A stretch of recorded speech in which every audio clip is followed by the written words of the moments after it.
Just quit like the others. That's what Dr. Sterling said to the staff lounge on Katie Morrison's first day, his voice carrying the weight of a man accustomed to being obeyed. She didn't know he'd made a $500 bet that she'd be gone by Friday. She didn't know he'd already called her references, looking for cracks in a history that had been officially erased 20 years ago. She didn't know he was standing in the parking lot at 05 for 5, watching her arrive in a 10-year-old Honda Civic with a duffel bag that clinked softly when she shifted it to her other shoulder. The boots inside that bag, the one she couldn't throw away, had walked through Kandahar dust, through field hospitals where the electricity failed every 6 hours, through the kind of darkness that changes what you're willing to do to keep someone alive. Dr. Sterling saw a quiet nurse in scrubs that hung a size too large, eyes down, shoulders curved inward like she was trying to take up less space. He saw weakness. But the Pentagon had erased Katie Morrison's record so completely that even her own photograph had been classified. And the man lying in room 7 of Mercy General's intensive care unit would recognize those hands anywhere, even 20 years later. What happened next didn't just silence the room. It ended careers. The fluorescent lights hummed overhead like a swarm of insects trapped in plastic. Katie Morrison pushed through the ICU doors at 0600, and the smell of betadine mixed with institutional coffee hit her immediately, a combination that no longer made her nauseous. 23 years of hospitals, field or civilian, had immunized her to that particular combination of antiseptic and morning exhaustion. Her badge clipped to her scrub pocket read K. E. Morrison, RN, in letters the size of a thumbnail. No middle initial. No military suffix. Just a woman who'd arrived in Raleigh 3 days ago with references that checked out perfectly because they'd been generated by a Pentagon legal department that had been erasing Catherine Morrison since 2003. She carried her duffel to the locker room and placed it on the bench. The pair of combat boots inside pressed against the bottom, Dana Acadia model, issued to 160th SOAR support personnel in 2002, the leather still holding the faint creases of a foot that was no longer hers. The dust in the treads came from Helmand Province. She locked the door and walked toward the nurse's station without letting herself look back. Dr. Sterling was already there. He stood with the posture of a man who'd never been told no, whose voice had never cracked with uncertainty, whose hands had never shaken over a decision that might cost a life. His tie was Hermes, $420 retail, and he wore it the way a general wears insignia.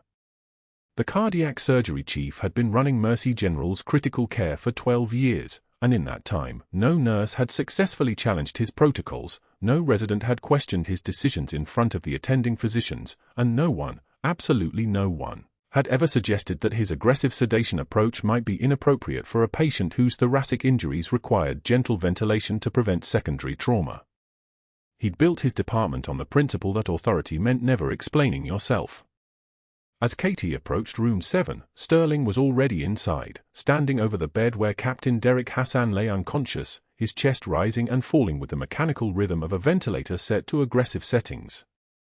The captain's vitals displayed on 3 separate monitors, heart rate 118, blood pressure elevated at 156/92, oxygen saturation at 94% despite supplementation that should have brought it to 98.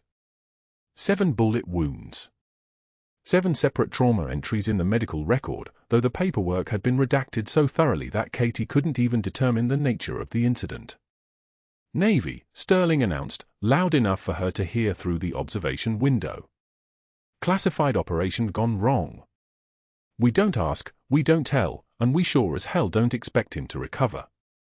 He laughed, actually laughed, and Katie's hands tightened at her sides. She'd learned muscle memory in a place where freezing for 3 seconds could kill you.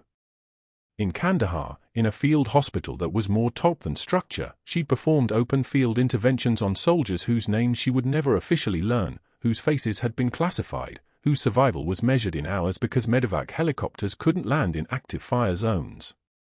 Those same hands now moved across the 4 lines with the same precision she'd used to check field-expedient chest tubes in the dark.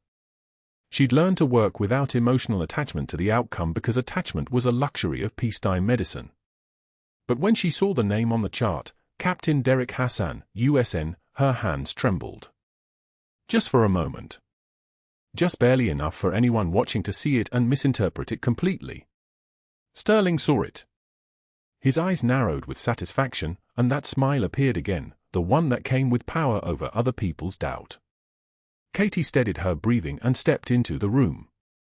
The ventilator wheezed its mechanical rhythm, each breath delivering oxygen-rich air in proportions that were too aggressive for the patient's current state. A thoracic injury required gentleness, time for healing, not the kind of aggressive support that Sterling had ordered. She checked the medication drip, midazolam, at a dose that was appropriate for sedation but excessive for pain management in a patient who wasn't in active distress. "The protocol needs adjustment," she said. Her voice came out quiet, which was her default, the voice of someone who'd learned to give orders without raising her voice, without needing to.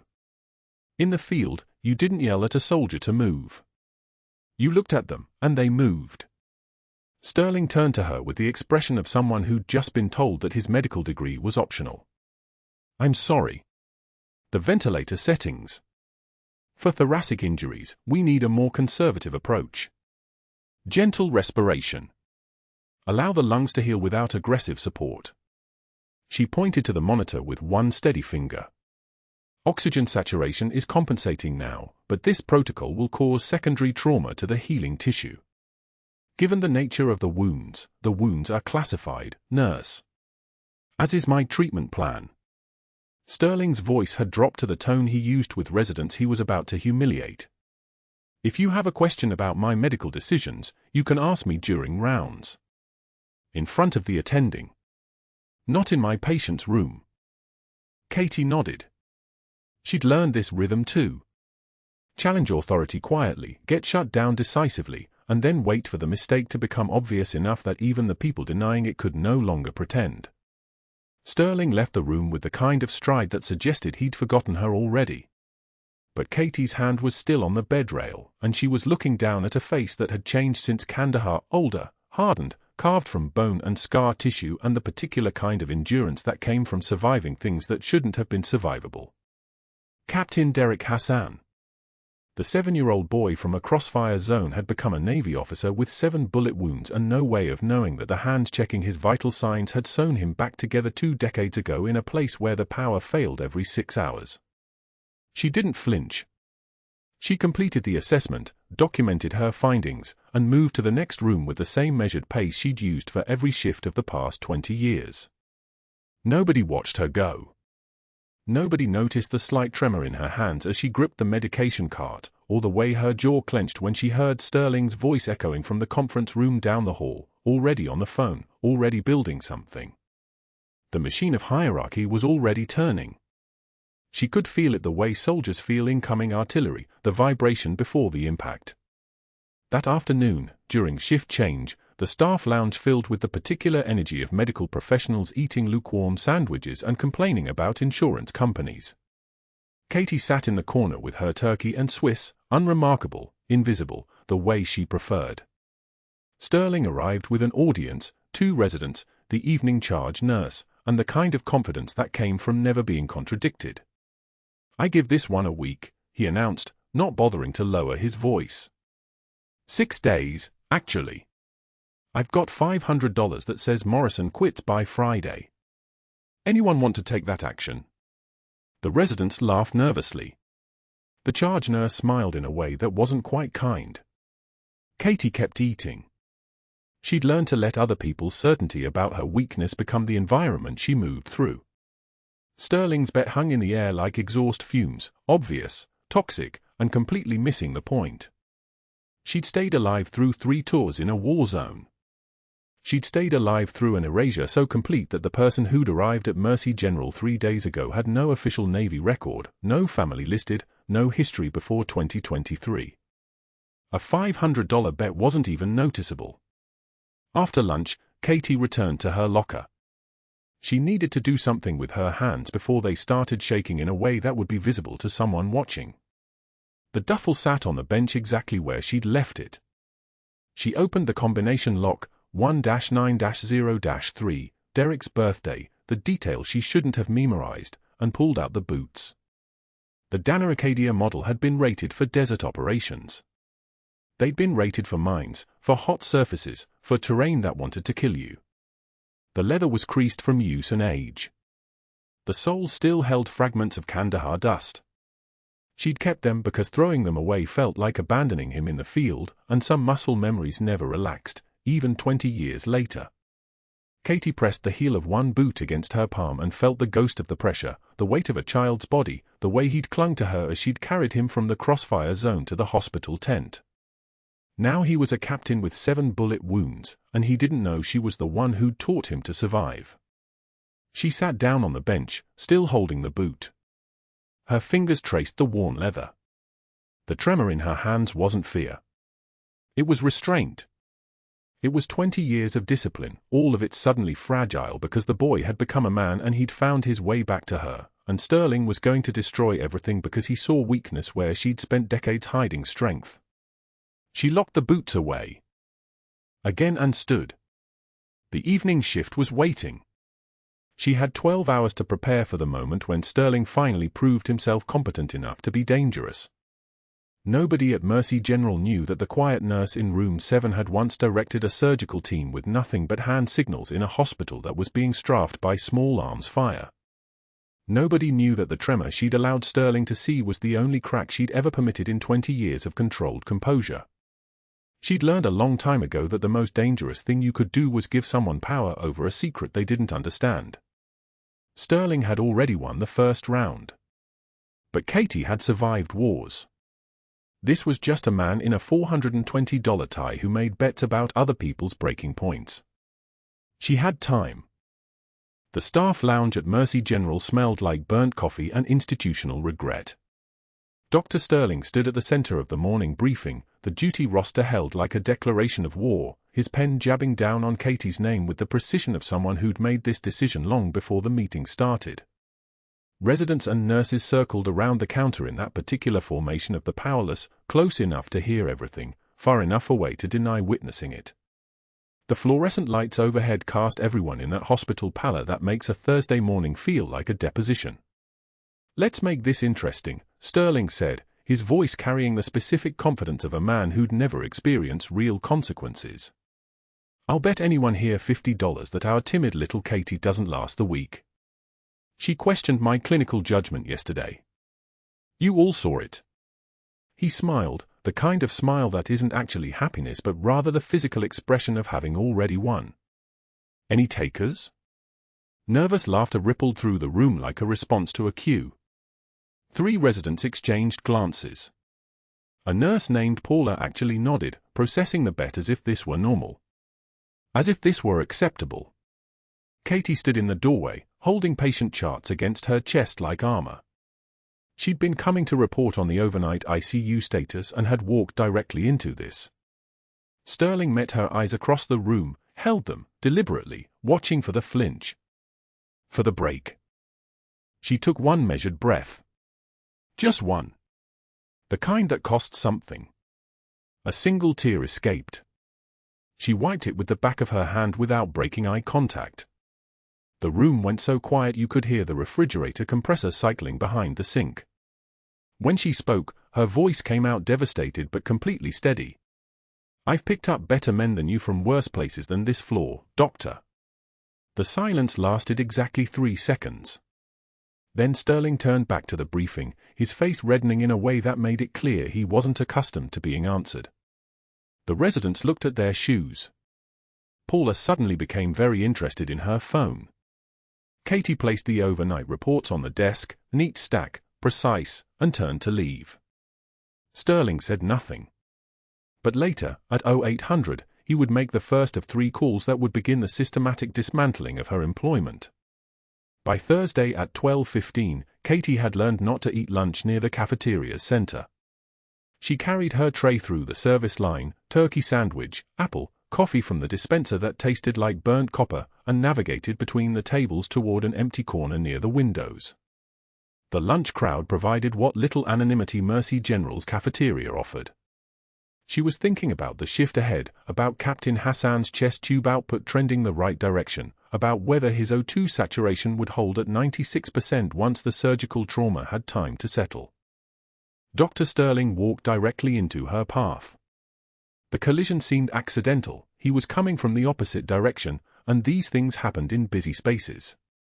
But his elbow struck the tray's edge with a specific precision that suggested this had been something other than chance. The tray flipped.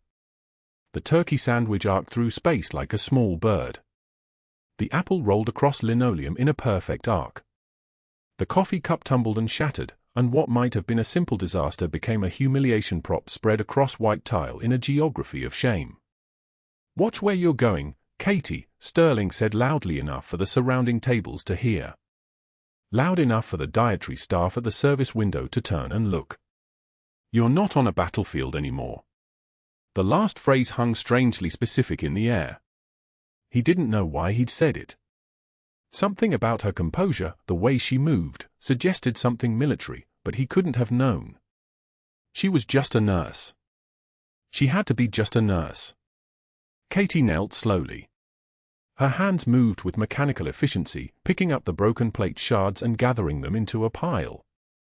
A dietary worker named Marcus brought paper towels and a trash bag. Katie thanked him quietly, accepted the supplies, and cleaned the spill without another word while Sterling walked past and someone, maybe Paula from the morning briefing, looked away in what might have been shame or might have been simple self-preservation. Katie didn't get new food. She walked back to the ICU holding nothing but an empty tray. By Friday at 1400, Sterling had filed 2 preliminary complaints and was preparing a third. He conducted rounds with residents trailing behind him like ducklings, and Katie moved through her assigned tasks with the kind of precision that comes from knowing you're being watched. At Captain Hasan's bedside, she adjusted the chest tube output measurements, checking the column height twice, noting the color progression from pink to clear as the pneumothorax resolved, documenting everything to the milliliter because documentation was armor, documentation was evidence. Sterling stopped at the bed. He reviewed the chart, his eye scanning her notes without reading them, just looking for reason, for leverage, for the thing that would justify what he'd already decided. He threw the chart at her feet. Paper scattered across the linoleum like debris after an explosion. The metal clipboard clattered against tile with a sound that echoed through the ICU. Alarms continued their constant background percussion. A ventilator wheezed its mechanical rhythm 2 rooms over. "Pick that up, sweetheart," Sterling said, his voice pitched for maximum audience. The residents had frozen. "And next time, document drainage amounts properly. This is sloppy work." Katie looked down at the scattered pages. She took one measured breath. Just one. The kind that costs things. One tear escaped. She wiped it without breaking eye contact. When she spoke, her voice carried the same devastated calm she'd used on Wednesday morning.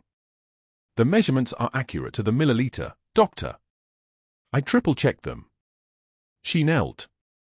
She gathered the papers with precise movements, the kind of movements that suggested muscle memory, that suggested her hands had done something far more complicated than this on a night that involved different sounds, different stakes. One resident, Dr. Chen, moved to help, but Sterling shot her a look and she froze in place, caught between compassion and survival. Katie reassembled the chart with the care someone might use for evidence. She handed it back to Sterling without another word, and he accepted it without meeting her eyes, which was its own kind of victory, though Sterling couldn't see it yet. That evening, from his office with the door closed and a glass of scotch sweating on his desk, Sterling made his calls. First to the hospital board president, an old med school roommate named Broadwell who owed him nothing but was accustomed to owing him favors anyway. "I have concerns about a new ICU nurse," Sterling said, his voice carrying that specific tone of regret that implied he'd fought against this decision. "Questionable judgment. Questioning my clinical decisions. I think there's a competency issue." Broadwell promised to look into it. Sterling called the HR director next, requesting an official competency review. Then he called the chief nursing officer and suggested, no, recommended, that she review protocols for who was allowed to perform invasive procedures without attending supervision. By the time Katie had finished her charting and clocked out at 18:30, the machinery was already moving. The calls had been made. The emails were drafting themselves in Sterling's mind, waiting for the moment he'd need them. The next morning at 0230, that moment would arrive with an alarm screaming through the ICU like something that refused to be ignored. The steering wheel bit into her palms as Katie drove south on Highway 54, her car moving through Raleigh traffic like a ghost ship cutting through fog. 12:45. The clock on her dashboard glowed with accusation. She'd been escorted from Mercy General by 2 security guards, their hands never touching her but present nonetheless, a physical punctuation mark on her humiliation. Dr. Sterling had watched from the 3rd-floor corridor window, his expression carved from stone. The suspension notice sat on her passenger seat, not a firing, not yet, but the difference was academic. The paperwork said pending investigation. The subtext said you're done. 20 years ago in Kandahar, she'd held a 7-year-old boy's intestines together with her bare hands while mortars shook the compound walls. She'd kept him alive through the medevac. She'd saved his life against odds that turned generals pale. Now a man in a white coat with family money and a trust fund had unmade her professional existence in 72 hours with public humiliation and a phone call to people who didn't exist. Sterling had been methodical. Competent. That was what terrified her most, not his rage, but his strategy. At 1300 hours, he'd called the hospital board president directly. Katie had heard about it through the ICU grapevine before security arrived. Tom, I need you to understand this isn't personal. She performed emergency surgery without proper credentials. Liability exposure is astronomical. The words were crafted perfectly. Not a lie. Not technically. Just a truth stripped of context, of Captain Hasan's 7 bullet wounds, of the fact that every senior physician in that ICU would have frozen and watched him die. At 13:30, Sterling had contacted the references on Katie's employment application, a former supervisor at Presbyterian Hospital in Pittsburgh, a nursing school administrator from West Virginia. Both numbers routed to Pentagon front offices now. Both flagged by Sterling's inquiries. He'd been thorough enough that by 1400, the medical director had greenlit an investigation. Sterling had specifically requested Dr. Patricia Vance, a protocol hardliner known for ending careers over lesser violations than a needle decompression during an active tension pneumothorax. Katie's house was quiet when she pulled into the driveway. The afternoon sun hung heavy over the small rental, casting everything in amber light that felt like judgment. She sat in the car for 10 minutes, hands still gripping the wheel, her knuckles white. The papers on her passenger seat felt radioactive. Not a termination yet. But the machinery was in motion, grinding toward the same outcome. She walked inside and sat at the kitchen table. The house smelled like the coffee she'd made that morning before dawn, before Mercy General, before Dr. Sterling had shown her who held the real power in that building. The papers spread across the table in front of her read like a requiem. Suspended pending investigation. Violation of standard operating procedures. Unauthorized medical intervention. Each phrase was a cut designed not to kill but to let her bleed out slowly. Emma got dropped at the house at 15:20, 3 hours earlier than the usual aftercare pickup. Katie heard the school bus door hiss shut outside, heard her daughter's footsteps on the front walk, heard the key turning in the lock. Emma pushed through the front door, backpack bouncing, her second-grade energy still intact from the school day. Then she saw her mother sitting at the kitchen table at 3 in the afternoon, saw the papers, saw Katie's face. "Mommy, why are you home early?" The question was small and confused and innocent, and it broke Katie in a way that 7 bullet wounds on Captain Hasan had not.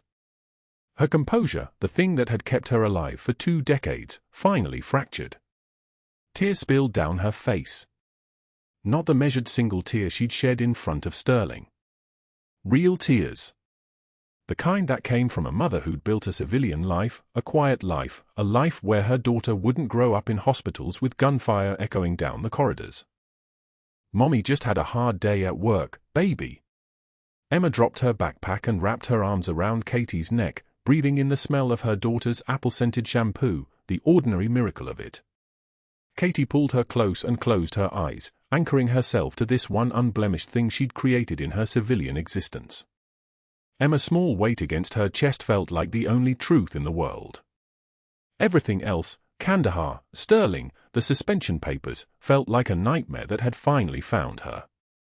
At 17:22, the sound of the doorknob turning. Katie's eyes snapped open.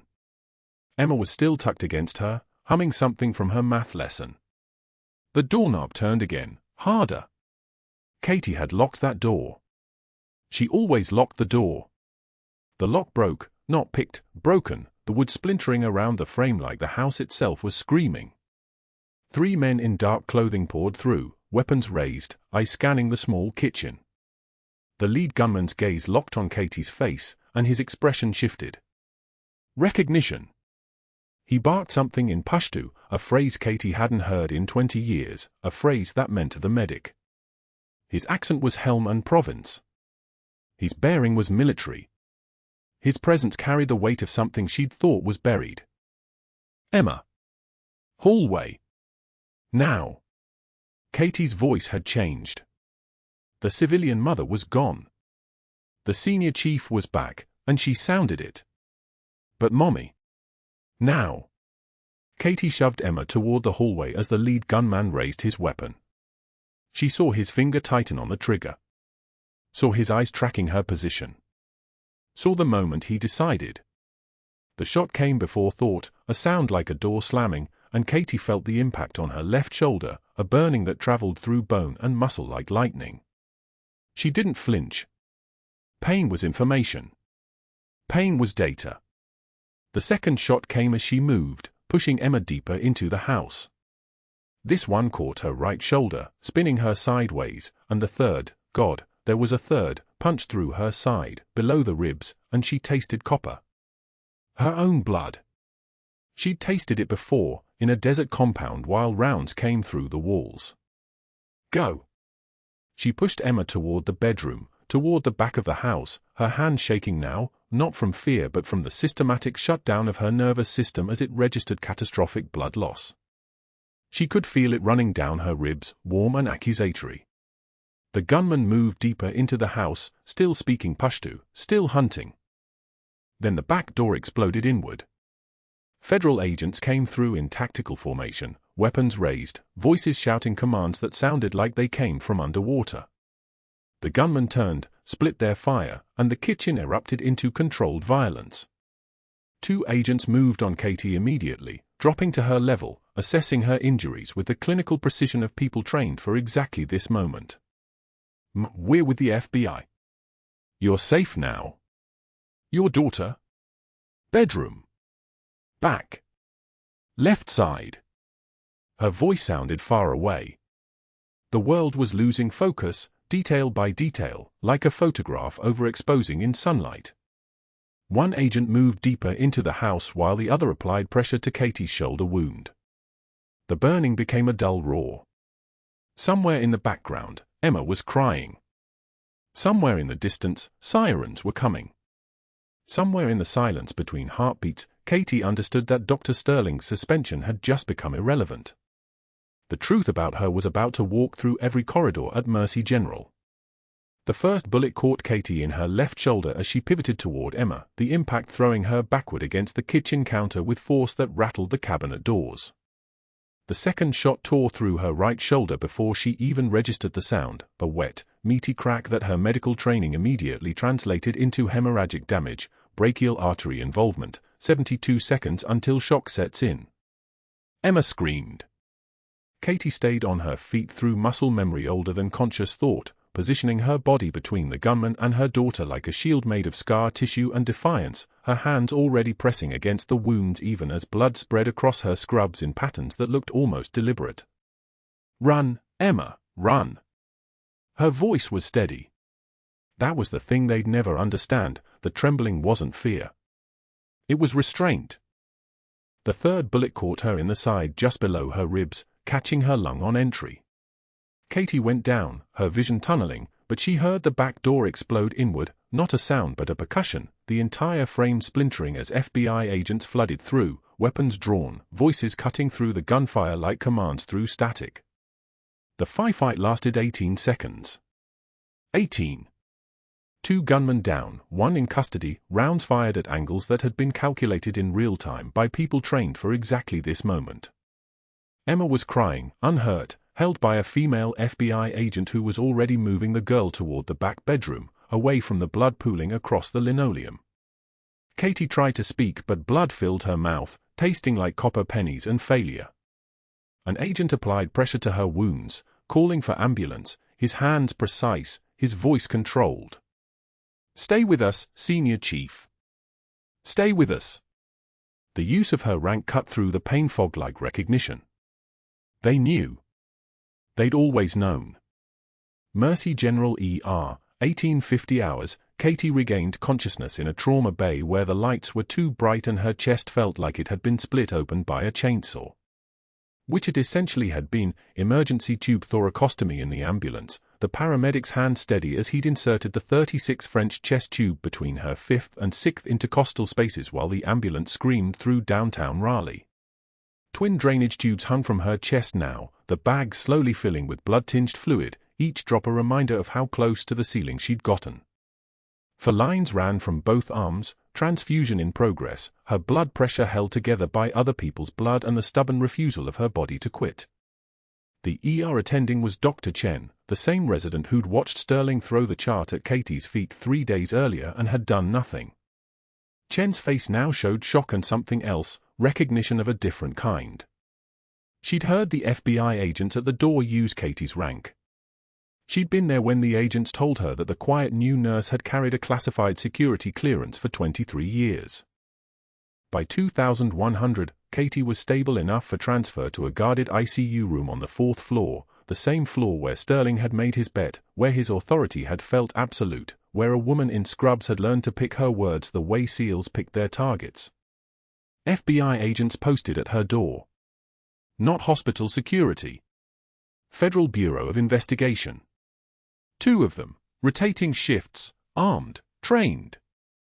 The hallway outside her room was starting to fill with shadows and whispers, staff members noticing, piecing together fragments that didn't make sense until they did, suddenly, all at once. But the most shocking arrival came at 21:30. Captain Hasan walked slowly into her room wearing a hospital gown under a borrowed navy jacket, his chest tube drain bag in hand, face pale but determined. He'd checked himself out of his own ICU bed against medical orders, probably against federal orders too, but nobody was stopping a naval officer with direct access to Pentagon communications. He moved like someone who'd spent 20 years learning that sometimes the rules protected the wrong people. He sat down heavily in the chair beside her bed, his breathing shallow, controlled. "You saved my life in Kandahar when I was 7 years old," he said quietly. His voice sounded like a tank idling in a garage, power held in reserve. "You stayed with me for 6 hours under fire while we waited for evac. You sang me American songs so I wouldn't be scared." Katie's eyes filled with tears. She remembered the boy, the dark eyes, the shrapnel wounds, the way his small hand had gripped her bandaged fingers so hard his nails left marks in her palm. She could still see those marks if she looked in the right light. "Derek," she whispered. "I never forgot." He took her hand now, their roles reversed, his movements careful around the 4 lines. "And you saved my life again 3 days ago. In that room down the hall. The FBI told me everything, the hit squad, your house, Emma." His voice hardened with the precision of command. "They also told me about Dr. Sterling." Across town at 21:45, Dr. Sterling received a call from hospital security that drained the blood from his face. The FBI had requested all of Katie Morrison's personnel files, and federal agents were currently reviewing security footage from the past week. Not an investigation. A search. The distinction was everything. Sterling's stomach dropped like an elevator with cut cables. He called his lawyer. His hands shook as he dialed. His lawyer was already reading news alerts: Navy officer injured in Raleigh home invasion, federal investigation underway, Homeland Security official spotted at Mercy General. The lawyer's voice came through the phone sounding like it was wrapped in barbed wire. "We need to talk. Tomorrow. Early." At 0600 the next morning, day 7 total since Katie started at Mercy General, 2 days after she'd saved Captain Hasan from the tension pneumothorax, the moment when his oxygen saturation had dropped from 94 to 78 and she'd moved like a surgeon who'd done this 200 times in conditions that would have broken someone who actually followed protocols. Sterling arrived at the hospital to find the parking lot filled with military vehicles. Not civilian cars. Military Suburbans with government plates, an unmarked FBI sedan, and something that made his breath catch, a Black Hawk helicopter parked on the emergency landing pad, rotors slowly spinning as ground crews prepared for immediate deployment. His hands shook as he badged into the building. The rotor wash reached Sterling first, shaking the ground floor windows like thunder at close range. By 06:30, the ICU wing had transformed into something that resembled a military command center more than a hospital floor. Navy brass in dress blues, Pentagon officials in dark suits that cost more than Sterling's house, FBI agents in tactical vests, hospital board members summoned by emergency calls at 5 in the morning, their faces showing the particular confusion of people suddenly discovering that the organization they governed was operating at levels of consequence they hadn't imagined. Sterling stood frozen near the nurse's station, his coffee turning cold in his hand, as a two-star admiral walked past him without acknowledgement, heading directly toward room 12. The admiral didn't walk so much as move through the space, and the air pressure seemed to change in his wake. Inside room 12, Katie lay propped on pillows, her daughter Emma asleep in a cot beside her bed, one hand reaching across the gap to hold her mother's unbandaged fingers. Captain Hasan stood by the window. When the admiral entered, both of them came alert with the precision of military bearing meeting military bearing. The admiral extended a manila folder marked classified, top secret, compartmented. His voice sounded like gravel under a boot. "Senior Chief Morrison," he said. "I think it's time you remembered who you are." Katie opened the file with hands that finally, after 72 hours of holding steady, began to tremble. The first page showed her own face 20 years younger, in navy fatigues, blood-spattered, kneeling beside a stretcher in the sand-colored hell of Kandahar. Her hand shook harder as she read the mission reports she'd never been allowed to see, operations she'd been ordered to forget, compartmented away, sealed under classification levels that only existed in whispered conversations inside Pentagon buildings. The rotor wash hit the hospital parking lot first, a sound like thunder being pressed into the asphalt, a sound that made the fluorescent lights in the corridor vibrate in their fixtures. Dr. Sterling heard it from the physician's lounge on the 4th floor and froze, coffee cup halfway to his lips. That wasn't a medevac. That was something else. That was authority arriving. By the time the boots echoed down the east corridor, measured, synchronized, the kind of footsteps that don't hesitate, Sterling was already moving toward the ICU. He'd never heard boots like that in Mercy General. Military boots. Multiple sets. And they were moving toward Katie Morrison's room. The corridor outside room for 12 had transformed into something that looked less like a hospital hallway and more like a command post. Pentagon officials in pressed gray suits stood beside Navy brass in service dress blues, their uniforms carrying the kind of hardware that meant careers had already been made and broken. The hospital board president, Tom Westfield, stood with the chief nursing officer. Two uniformed officers Sterling didn't recognize flanked the doorway, their presence alone was a message. The admiral saw Sterling approach and didn't look away. That was the moment Sterling understood. This wasn't a routine investigation. This was damage control, and he was the damage. Inside room for 12, Katie Morrison sat upright in the hospital bed, her left shoulder and right side heavily bandaged beneath the blue gown. The gunshot wounds had missed critical vessels by centimeters. The ICU team had discovered this during surgery, 2 rounds through the deltoid, 1 through the latissimus dorsi. She'd protected her daughter with those same arms. 72 stitches. 3 units of whole blood. She was alive because she'd refused to fall. The door opened wider. Captain Hasan walked in, still moving carefully, his right leg still favoring the exit wound from his own 7 bullets. But he was standing. Walking. Breathing without mechanical assistance. He moved to Katie's bedside and his voice, when it came, carried the kind of weight that silenced rooms. "Senior Chief Morrison saved my life twice now." Clear. Declarative. Not a question, not a request for confirmation. A statement of fact that belonged in official records. His voice carried through the open doorway into the corridor where Sterling stood paralyzed, where the admiral's jaw tightened slightly, where Tom Westfield closed his eyes as if processing the magnitude of what was being said aloud in front of witnesses. An admiral, 2 stars on his shoulder boards, face carved from decisions that had sent people into situations where they didn't come home, stepped into the room. In his hands was a manila file folder, the edges marked with classification stamps that had been official secrets for 20 years. He handed the folder to Katie without ceremony. "Your records, Senior Chief. They're unsealed now. You're authorized to possess them." His voice moved like a weapon with surgical precision. Katie's hands trembled, not from fear, not from weakness, but from the weight of 20 years collapsing into a single moment. She opened the folder. The photograph on the first page showed her face 2 decades younger, hair pulled back severely in military regulation, eyes the color of someone who'd seen the worst of humanity and refused to let it own her. Senior Chief Petty Officer Catherine Morrison. Combat Medic. Combat Cross Recipient. The rest of the file was mission reports in her own handwriting, operations she'd been ordered to forget, compartmented away, sealed under classification that only existed in classified briefings she was never allowed to attend. One of the uniformed officers stepped forward, a SEAL team leader, his chest a landscape of ribbons that documented 23 years of operations that would never be in newspapers.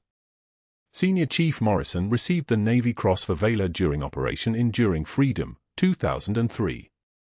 His voice was steady, ceremonial, the kind of voice used at ceremonies where the flag folds in thirds. Combat Cross. Tom Westfield's face shifted, calculation becoming realization. 3 Purple Hearts, the SEAL team leader continued, and Katie's eyes closed briefly. For wounds sustained in combat medical operations that saved 47 lives. 47, sir. He said it again, making sure the number landed. 47. Not casualties prevented. Lives. Actual human beings who'd survived because Senior Chief Petty Officer Catherine Morrison had refused to break under fire. Her classified commendations, the admiral continued, and now his eyes turned toward the doorway where Sterling stood, document operations that are still protected by national security protocols. What I can tell you is this: Senior Chief Morrison's service record represents the highest standards of military medical excellence and personal courage. She was ordered to disappear in 2003 because dead women don't testify before Congress. Her identity was scrubbed. Her decorations were sealed. She was given a new life as a condition of protecting ongoing operations. The admiral paused, letting that sink in. Someone in this hospital compromised her cover. Someone tried to destroy her before we could bring her in from the cold. Sterling's vision narrowed. The walls seemed to breathe. Tom Westfield's expression had moved from calculation to something colder, something that looked like the kind of professional fury that ended careers, not temporarily, but permanently. "Dr. Sterling," the admiral said, and the temperature in the corridor dropped further, "you obstructed a federal protection detail. You harassed a decorated war hero.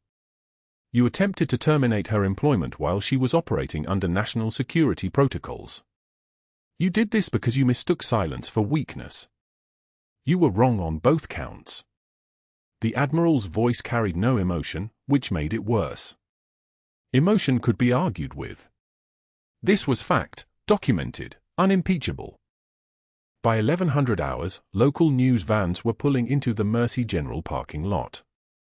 Someone had leaked the story: the decorated Navy combat medic, the attack at her home, the FBI breach, the harassment from hospital staff. The hospital's PR director made a calculation: better to control the narrative through accountability than let social media write it. By noon, CNN had picked it up. By 1300 hours, Sterling had received his termination notice and was being escorted from the building by security. What happened next, what happened in the main lobby at 1315 hours, was surgical. Sterling was told to report to the main lobby for his final exit interview. Instead, he walked into a media circus. Cameras. Satellite trucks. Hospital staff lining the mezzanine railing, watching. The local news anchor from WIL stood with her cameraman already rolling. Tom Westfield stood at a podium with a two-star admiral beside him. Behind them, Katie Morrison stood in a wheelchair, escorted by Captain Hasan. Her dress was the first time Sterling had seen her in anything besides scrubs, and the contrast, the civilian clothes, the wound still fresh, the medal ribbons visible on Captain Hasan's uniform beside her, created a narrative that didn't require any explanation.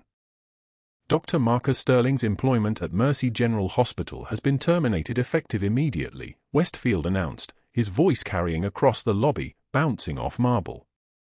His actions compromised patient care, obstructed federal law enforcement, and violated the dignity of a decorated service member.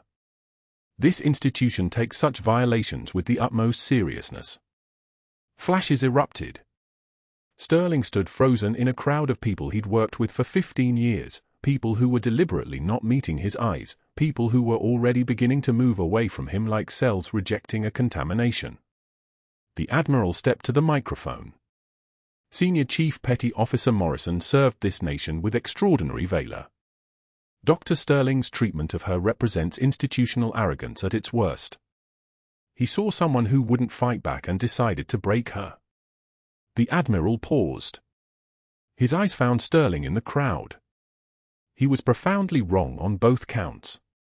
Senior Chief Morrison was a Navy SEAL Team combat medic. She survived situations that would destroy trained psychologists. Dr. Sterling's harassment didn't touch her because she'd already survived worse. Sterling tried to leave, but reporters surrounded him, their voices overlapping, microphones shoved toward his face like weapons. Did he know she was military? Why had he targeted her? Did he have a statement? He pushed through them, his face bright crimson, and escaped to his car. His hand shook so badly he could barely insert the key. That evening, his phone rang continuously. Colleagues distancing themselves. Medical associations requesting statements. The State Medical Board scheduling an ethics review. By the next morning, his wife, who'd watched the news coverage, who'd seen her husband's face go through every stage of realization on live television, packed a bag and went to her sister's house. She didn't leave a note. She didn't need to. 6 months later, Sterling was selling insurance from a folding table at Crabtree Valley Mall beside the pretzel stand in the food court. The banner above him read Sterling Insurance Solutions in letters that never quite aligned properly. Business cards sat in neat stacks. Almost all of them were unread.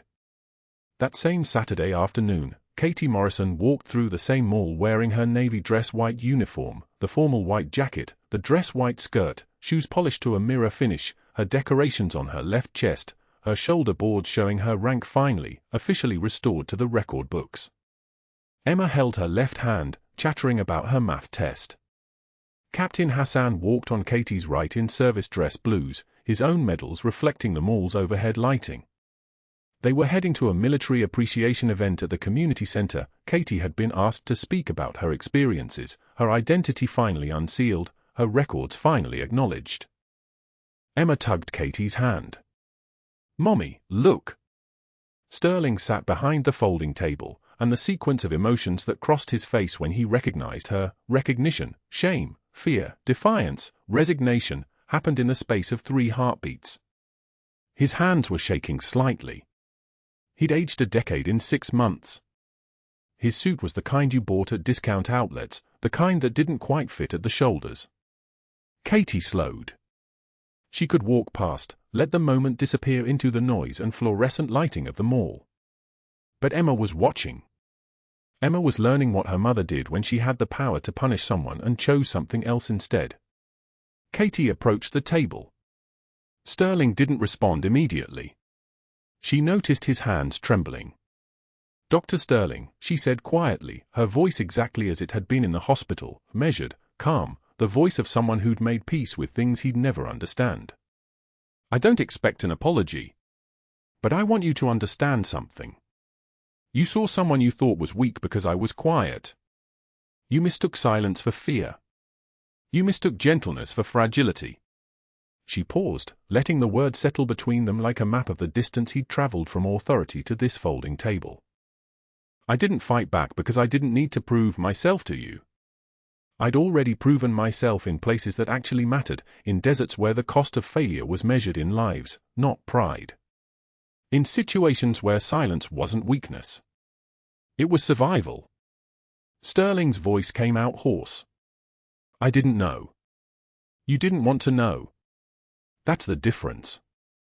Katie straightened, and when she did, something shifted in the air around her, a presence that made the temperature change, that made people 3 tables away glance over to see what had happened. I hope you find a way to be better, Doctor. Not for me. For whoever you're going to be tomorrow. She turned to leave, then stopped. True class is what you do when the lights go out. Sterling sat motionless as Katie walked away, flanked by her daughter and the man she'd saved twice, once as a terrified child in Kandahar, once as an officer in her ICU. Neither of them looked back. At the community center that evening, Katie stood before an audience of veterans, active military, and their families. When the master of ceremonies presented her with a shadow box containing her decorations and those worn combat boots from Kandahar, finally, officially retired from service, she allowed herself to cry openly. Emma ran up and hugged her waist. Captain Hasan saluted her from the front row, his hand pressed to his forehead in the military fashion, a gesture of respect that belonged only to warriors who'd earned it. That night, Katie hung the shadow box in her new apartment, subsidized housing for federal witnesses, safer than anywhere she'd been in 20 years. She traced her fingers over the boots one last time, over the ribbons and medals, over the photograph of her SEAL team in Kandahar. Everyone in the picture except her had been killed in operations classified to this day. Emma peered over her shoulder. Were you scared, Mommy? When the bad men came? Katie considered the question honestly. Yes, baby. I was terrified. But being brave doesn't mean not being scared. It means doing what's right even when you're afraid. Like when you talked to that mean doctor today. Katie smiled. Exactly like that. She kissed Emma's forehead, turned off the light, and closed the door on her past, finally at peace with both who she was and who she'd become. If you watched this story and felt something shift inside you, if you know what it feels like to be underestimated, to be invisible when you're actually powerful, subscribe to this channel and hit the notification bell. Like this video. And leave a comment. What would you have done in Katie's position? Would you have walked past that table, or would you have stopped?